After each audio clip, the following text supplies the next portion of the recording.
Abra a palavra do Senhor que está no livro de Gênesis, capítulo 38.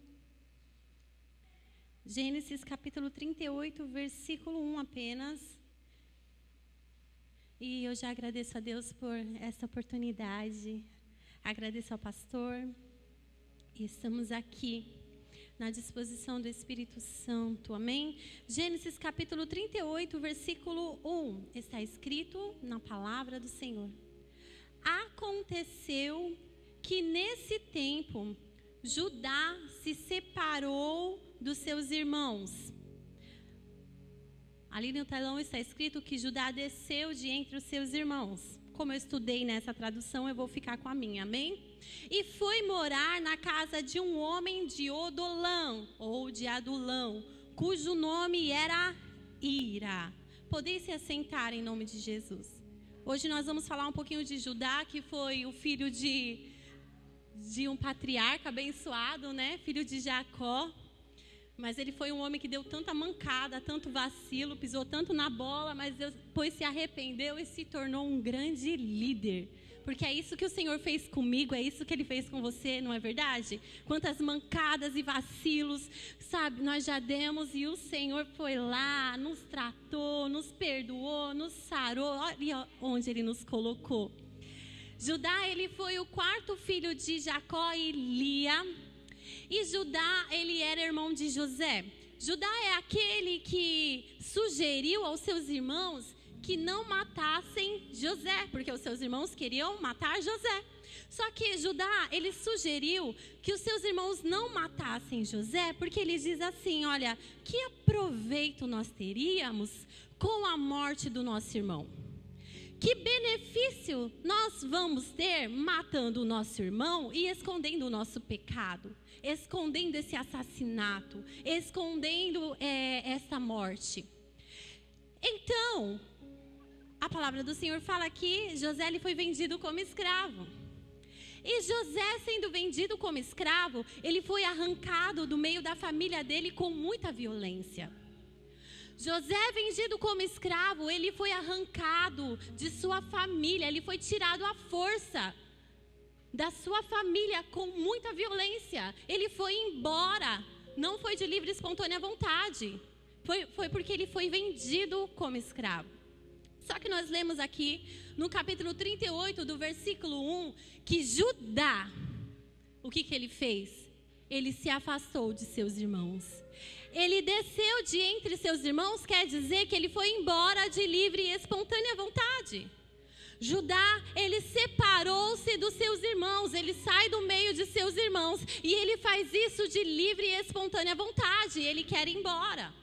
E aqui no versículo 1 Judá começa a entrar em uma história de decadência espiritual e uma história de declínio também familiar, porque ele resolveu de livre e espontânea vontade se separar dos seus irmãos.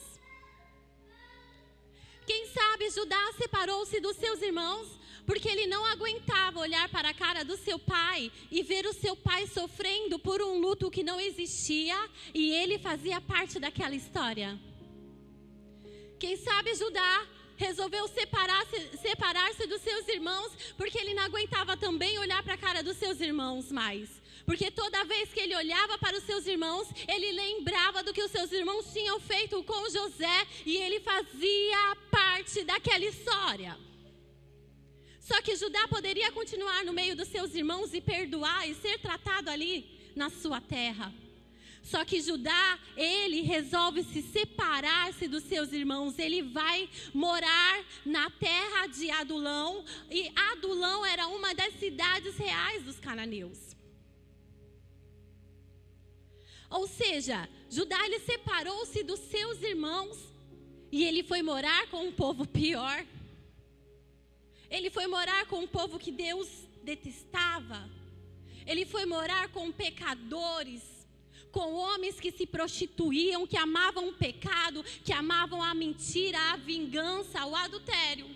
Ele sai dos seus irmãos de livre e espontânea vontade e ele vai para a terra de Adulão. Ele vai morar entre os cananeus. E aí que está o perigo.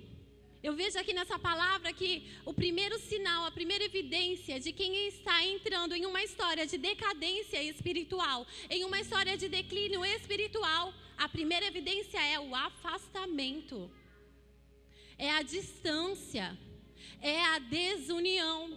E nós vemos quantos irmãos que um dia tiveram conosco, que cearam conosco, mas que foram magoados por algum irmão, por alguém de dentro da igreja, e por conta disso, resolveu sair da igreja. E caíram aonde? No mundão. Ou seja, separou-se dos irmãos, nós, uma irmandade que somos imperfeita, mas foram fazer aliança com um povo pior. Porque foi isso que Judá fez. Ele separou dos seus irmãos, ele foi morar entre os cananeus e ele fez aliança com um povo pior. E Judá começou a entrar em decadência espiritual, em declínio espiritual. E a segunda mancada que Judá dá é que, convivendo ali entre os cananeus, Judá ele passou a ser formado pelaquela terra pecaminosa. Judá perdeu totalmente a sua identidade de filho do patriarca. Perdeu as características de sua família, perdeu a identidade dos patriarcas.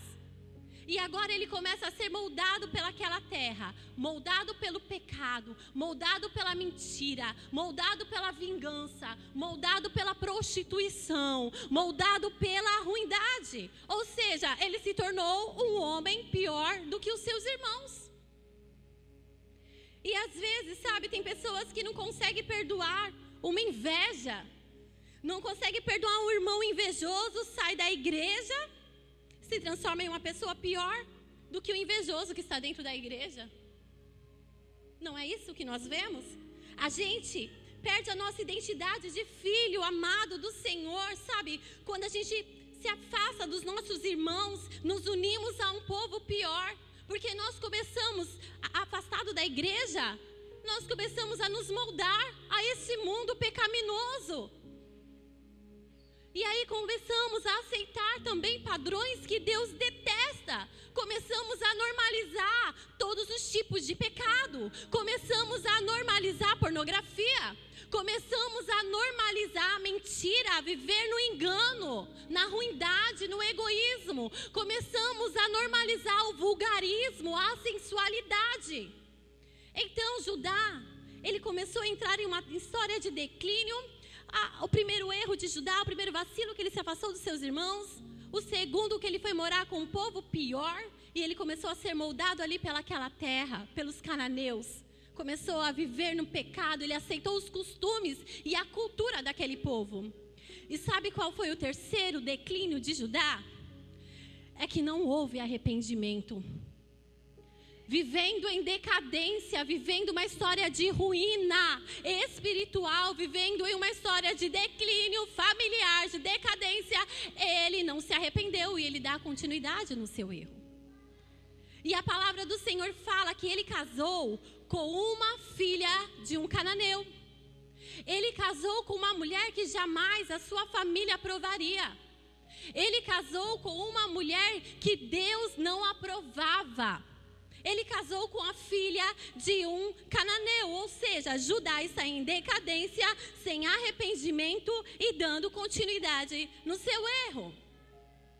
E o Senhor falou comigo nessa palavra que um relacionamento que não vem de Deus contribui para o avanço da decadência espiritual.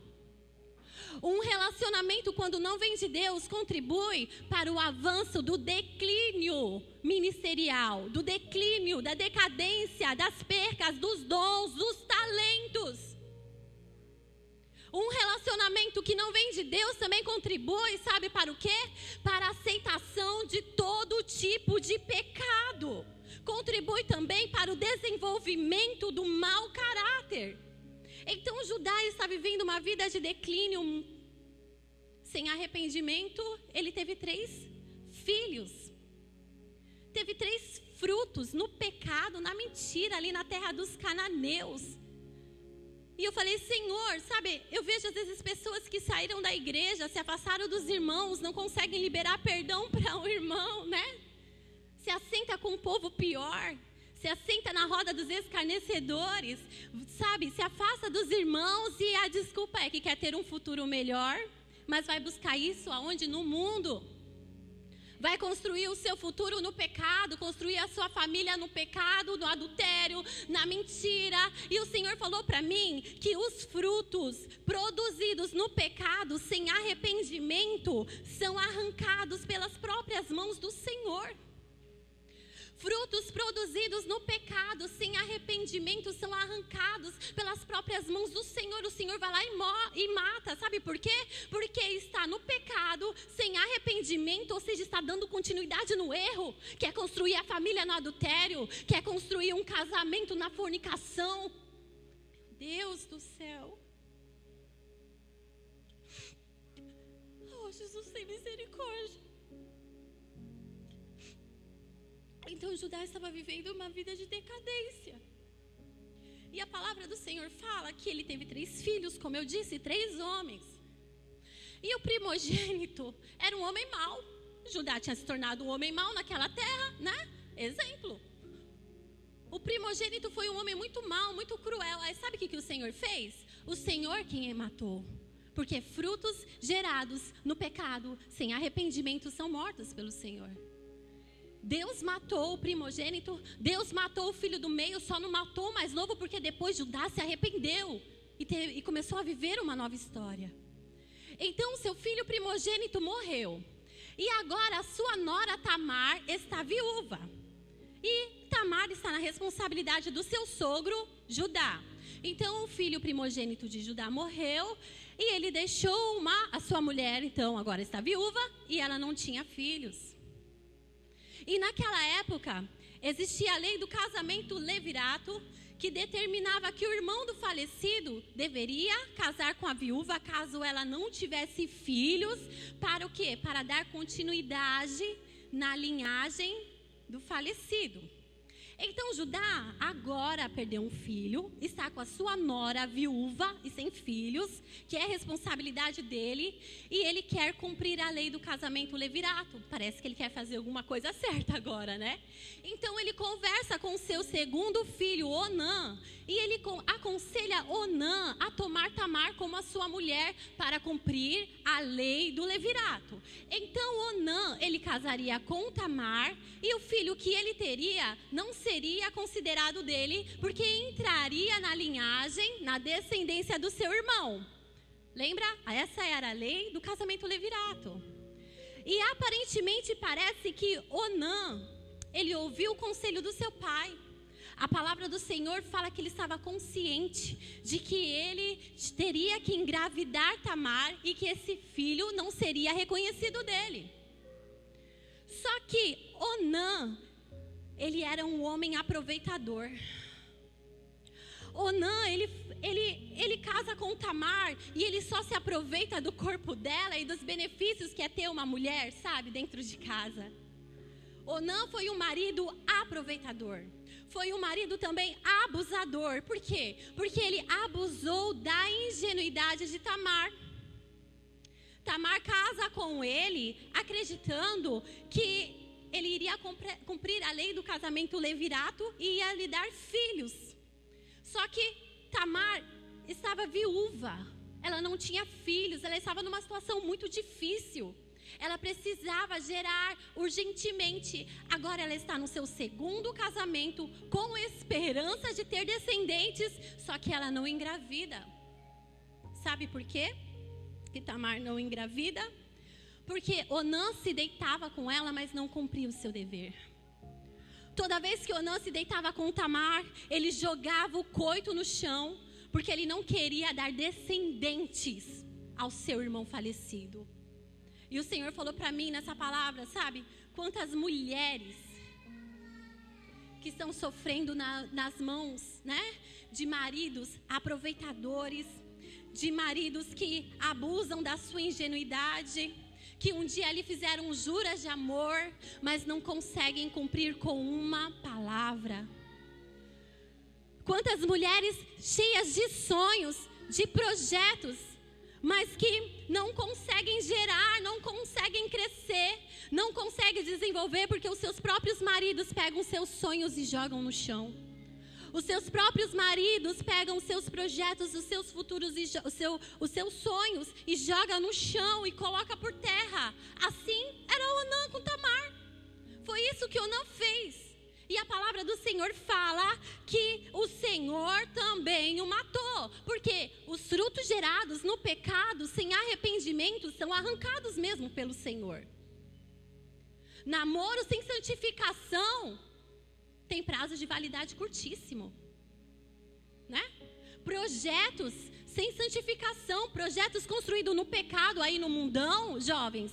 Vocês que querem estudar, fazer faculdade, né, Gui? Permanecer firme na casa do Senhor. Vai construir o futuro de vocês no pecado, na mentira. Sabe o que vai acontecer? Não vai durar muito esse sonho. Porque projetos, planos construídos no pecado têm prazo de validade curtíssimo.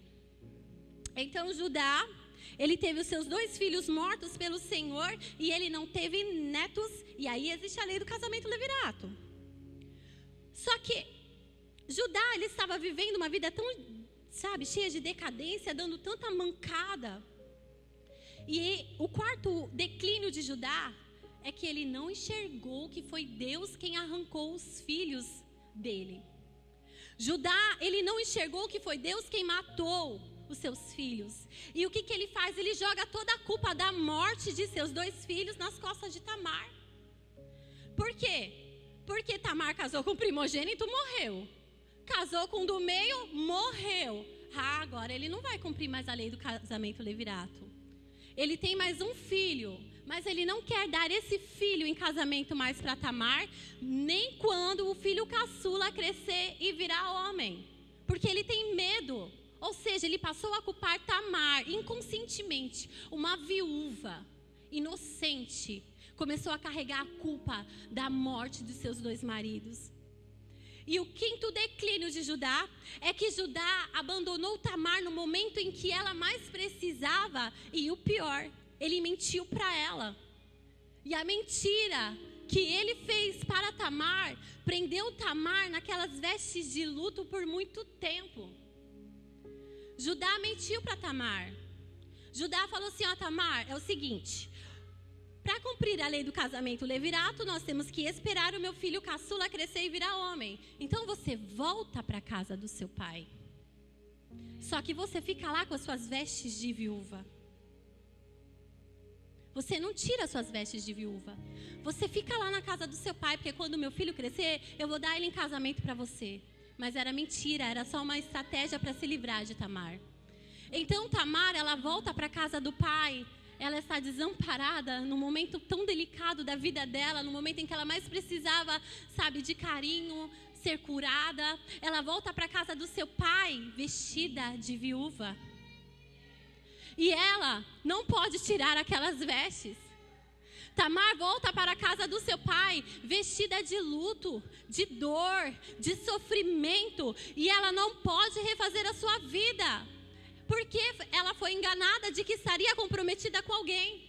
Então Tamar não poderia casar, não poderia se relacionar com ninguém, não poderia construir uma família. Ela foi enganada por Judá de que estava comprometida com seu filho mais novo. E essa mentira que Judá fez a Tamar, prendia Tamar naquelas vestes de viúva. Prendeu Tamar naquela depressão por muito tempo, naquela dor por muito tempo, naquele sofrimento por muito tempo. É como se Tamar tivesse sentenciada a viver uma história de luto até o seu último dia de vida. Você consegue entender, igreja, que as vestes de viúva dela só seriam trocadas no dia em que ela morresse? Ela foi condenada de uma forma muito cruel por Judá, que deveria amar, cuidar dela. Judá sentenciou Tamar a sofrer até o seu último dia de vida. Tamar estava marcada pelo sofrimento até a morte. É como se Judá tivesse deixado assim ela marcada, para sempre em luto, para sempre na dor. E nós vemos aqui então um Judá que se afastou da sua família, se afastou dos seus irmãos e estava vivendo uma história muito pior. Tinha se tornado um homem tão egoísta, um homem tão cruel, tão injusto. E a palavra do Senhor fala que a esposa de Judá morre. E aí, Judá está de luto agora. Ele perdeu a mulher e Tamar está sofrendo lá na casa do pai, abandonada. Judá perdeu a sua mulher, só que aí, passado o seu luto, ele tira suas vestes de luto e agora ele quer viver a sua vida. Ele quer se alegrar um pouquinho, quer enxugar as suas lágrimas. E o que ele faz? Judá decide subir a Tímina. Ele chama o seu amigo Ira e ele quer subir a Tímina porque lá estava havendo uma festinha, um date, que era a tosquia das ovelhas, né? Que era uma celebração muito grande, onde havia, como eu posso dizer, era cheia de rituais pagãos e havia prostitutas cultuais e ele queria para essa festinha. E a palavra do Senhor fala que Tamar descobre que foi enganada, que ela nunca seria dada em casamento ao cunhado dela. E descobre também que Judá vai subir a Tímina, que Judá vai para essa festinha. Então Tamar sabe muito bem o que Judá quer. E Tamar, ela tomou um posicionamento muito arriscado. Ela precisava ter filhos, ela precisava ter descendentes, ela precisava ser cuidada. E ela estava abandonada. Judá, que tinha totalmente responsabilidade sobre ela, não dava nem a carta de alforria, não dava a sua liberdade para ela poder fazer a sua história. E ela ficou sabendo, então o que ela faz? Tamar, ela tira as suas vestes de viúva e ela se veste de prostituta. Ela se veste de prostituta, aí ela cobre o seu rosto, ela não será reconhecida. Ela sabe por onde Judá tem que passar para subir a Tímina. Ela fica num ponto bem estratégico, esperando ele, e aí ele se interessa por ela. Ele se interessa por ela, só que ele pensa que é uma mulher qualquer, que é uma prostituta. E agora os dois começam então a discutir como será o pagamento. Olha só que interessante. Aí Judá diz assim para Tamar, para a mulher, né, para a prostituta, que ele não sabia que era Tamar: olha, eu vou te pagar com um cabritinho do meu rebanho. Que maravilha, né? Mas cadê o cabrito? Era um serviço fiado, onde ele ia dormir com ela e só ia pagar depois. Aí Tamar diz assim: não, eu quero um penhor como garantia. Eu quero algo como garantia. Aí Judá começa a questionar: mas o que você quer como garantia? Aí ela falou assim: olha, eu quero o teu lenço, o teu selo, o teu lenço e o teu cajado. Olha só, e o cajado que está em tua mão. O primeiro vacilo de Judá, que ele separou-se dos seus irmãos. O segundo, que ele começou a ser formado pelo pecado na terra de Adulão. Terceiro, que ele contraiu um relacionamento que ele não deveria. Quarto, porque ele culpa Tamar inconscientemente. Ele joga a culpa da morte dos seus filhos sobre Tamar. Quinto lugar. Ele abandona Tamar. E o sexto declínio de Judá é que ele negociou o seu selo, o seu cordão e o seu cajado para poder se prostituir.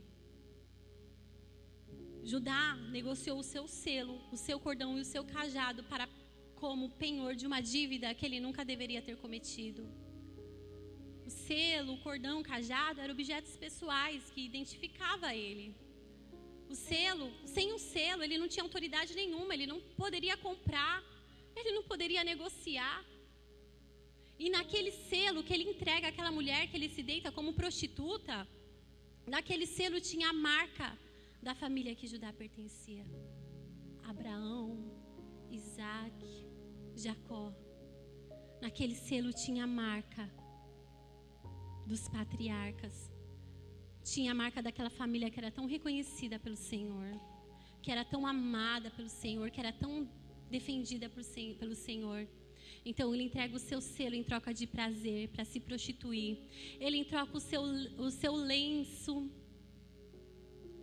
E esse lenço que ele entrega o seu lenço. Esse lenço representava a história de Judá. Representava o clamor de Abraão, que um dia enxugou suas lágrimas porque Deus providenciou o carneirinho. O lenço que ele negociou,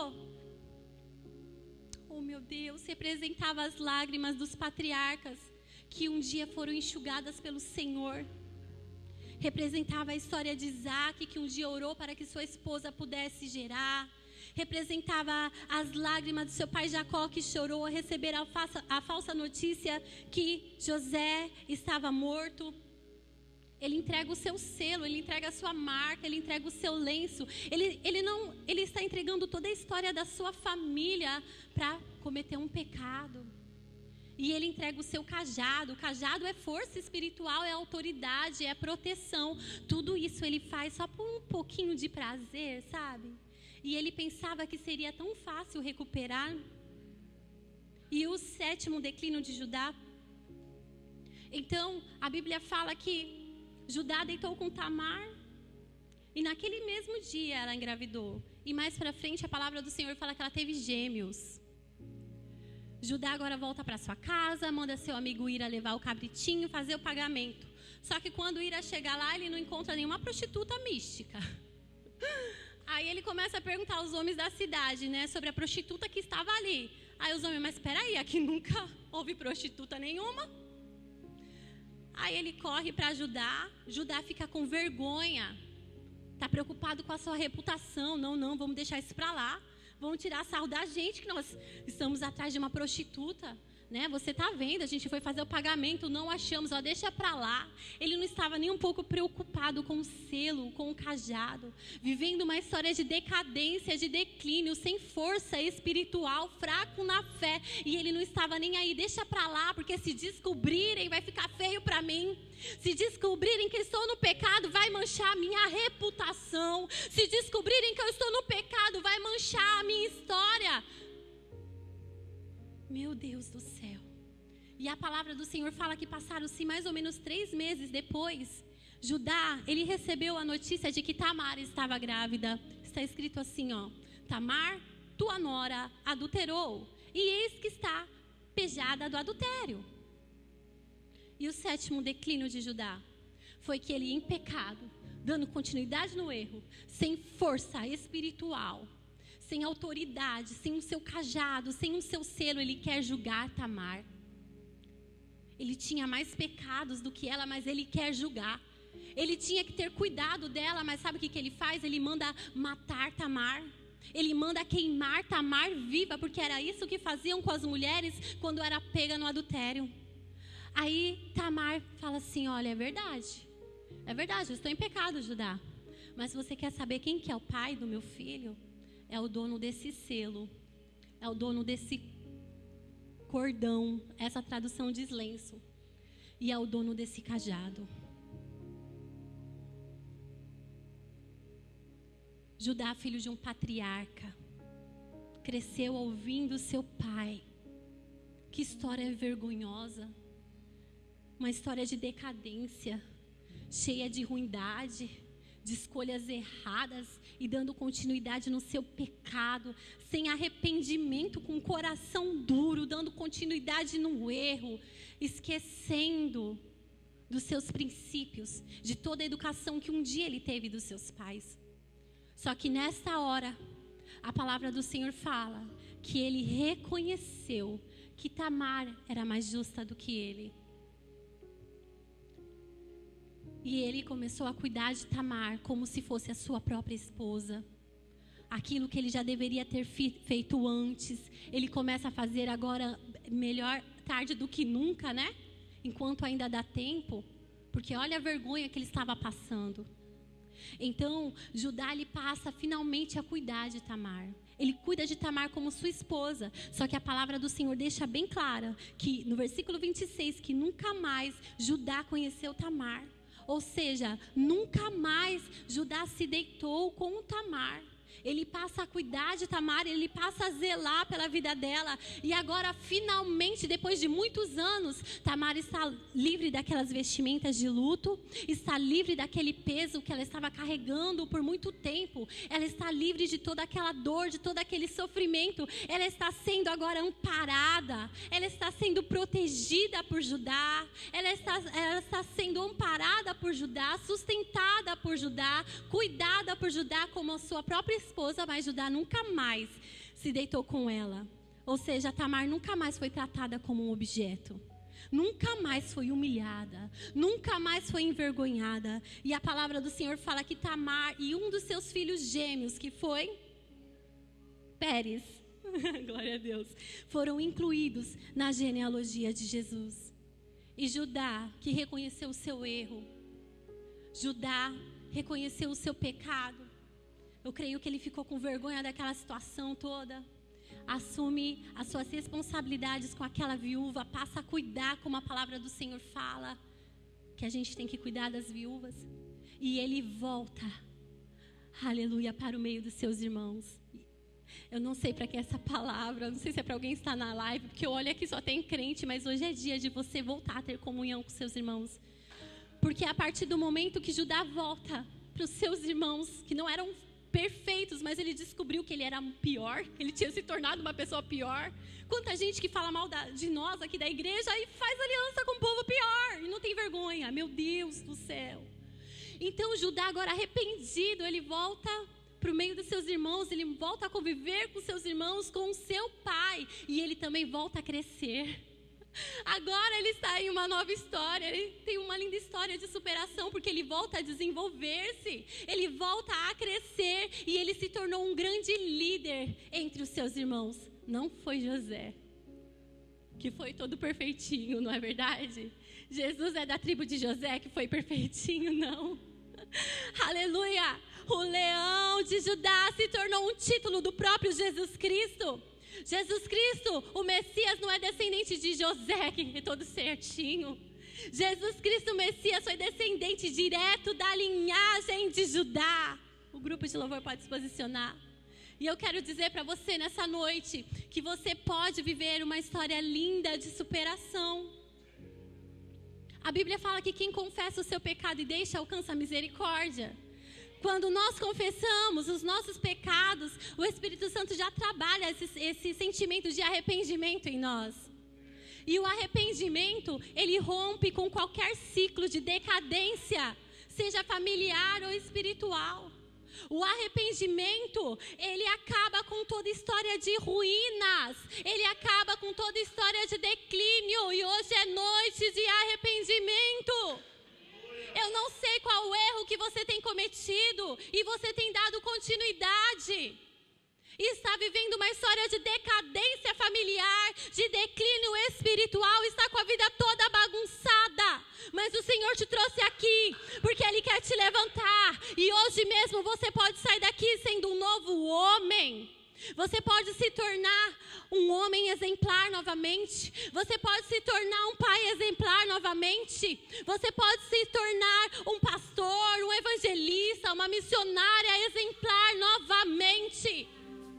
Aleluia! Vamos ficar em pé em nome de Jesus Cristo?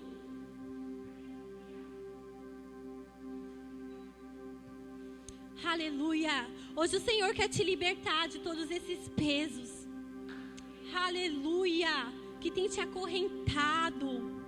O Senhor tem um plano para a sua vida. Você tem promessas, mas você não está vivendo as promessas do Senhor porque você está vivendo no pecado, na mentira, só em declínio e em decadência.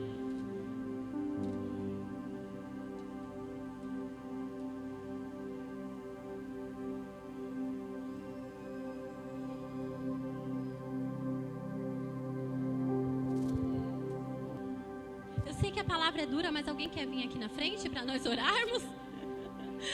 Aleluia. Eu sei que dói. E eu prego para crente, mas alguém quer vir aqui receber uma oração? Oh, meu Deus. Aleluia.